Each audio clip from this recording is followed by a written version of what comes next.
ఓం నమో వెంకటేశాయ. 2026వ ఆంగ్లనామ సంవత్సరము అలాగే శ్రీ పరాభవ నామ సంవత్సరానికి సంబంధించి మీనరాశి పీసెస్ ఇంగ్లీష్లో పూర్వభద్ర 4, ఉత్తరాభాద్ర 1, 2, 3, 4, రేవతి 1, 2, 3, 4, ఆదాయం 14, వ్యయం 11, రాజపూజ్యం 7, అవమానం 2. ఈ సంవత్సరము ఏలినాటి శని జన్మ శనిలో ఉన్నది. సో గుర్తుంచుకోండి, చాలా చాలా చాలా సమస్యలు ఉంటాయి. జన్మ శని అంటే కరెక్ట్ గా శని కడుపులో ఉన్నట్టు.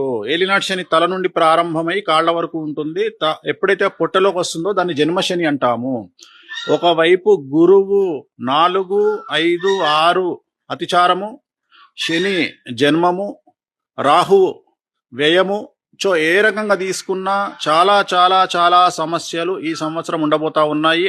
విపరీతమైన ధన నష్టము, ఆరోగ్య భంగము, సామాజికంగా గౌరవం దెబ్బతినడము, పని లేకపోవడము, భార్య సంపాదన మీద బ్రతకడము. అంటే ఇంట్లో భార్య మాత్రమే సంపాదించే అవకాశము, స్త్రీలు మాత్రమే సంపాదించే అవకాశము, భర్తకు పని లేకపోవడము, విద్యార్థులకు విపరీతమైనటువంటి సమస్యలు, న్యాయపరమైన ఇబ్బందులు, పోలీస్ కేసులు, ప్రేమ వ్యవహారంలో చిక్కులు, ఫెయిల్ అవ్వడము, మార్కులు తక్కువగా రావడము, కొన్ని సబ్జెక్టులు ఫెయిల్ అవ్వడము, వీసాలు రిజెక్ట్ అవ్వడము, ఉద్యోగస్తులకు చాలా సమస్యలు, కేసులు, సిబిఐ, ఏసీబీ, సిఐడి కేసులు, పై అధికారుల వల్ల సమస్యలు, అలాగే రాజకీయ నాయకులకు ఫెయిల్యూర్స్ అంటే ఎన్నికలలో ఓటమి, ధన నష్టము, ప్రజల్లో చెడ్డ పేరు, అలాగే ప్రభుత్వంలో చెడ్డ పేరు, పార్టీలో చెడ్డ పేరు, ఉన్న పదవులు కోల్పోవడము, రైతులకు మొదటి పంట అనుకూలంగాను రెండవ పంట నష్టంగాను ఉండడము, రుణాలు చేయాల్సి రావడము, కౌలుదారులకు విపరీతమైన సమస్యలు.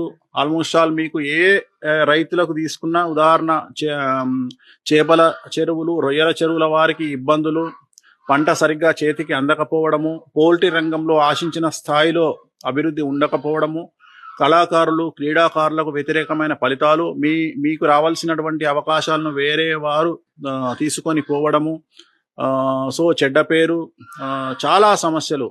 కాంట్రాక్టర్లకు బకాయిలు రాకపోవడము, కొత్త కాంట్రాక్టు రాకపోవడము, సో ఏ రంగం వారు, క్రీడాకారులు, కళాకారులకు వ్యతిరేకమైన ఫలితాలు, స్త్రీలకు మరీ ముఖ్యంగా భర్తకు పని లేకపోవడము, భర్త ఉద్యోగంలో గ్యాప్ రావడము, సో సాఫ్ట్వేర్ రంగంలో ఉండే ఉద్యోగస్తులకు సమస్యలు, అలాగే అమెరికాలో ఉండేటువంటి భార్యాభర్తలకు మగ సంతానం కలిగితే ఆటిజంతో పుట్టేటువంటి అవకాశాలు.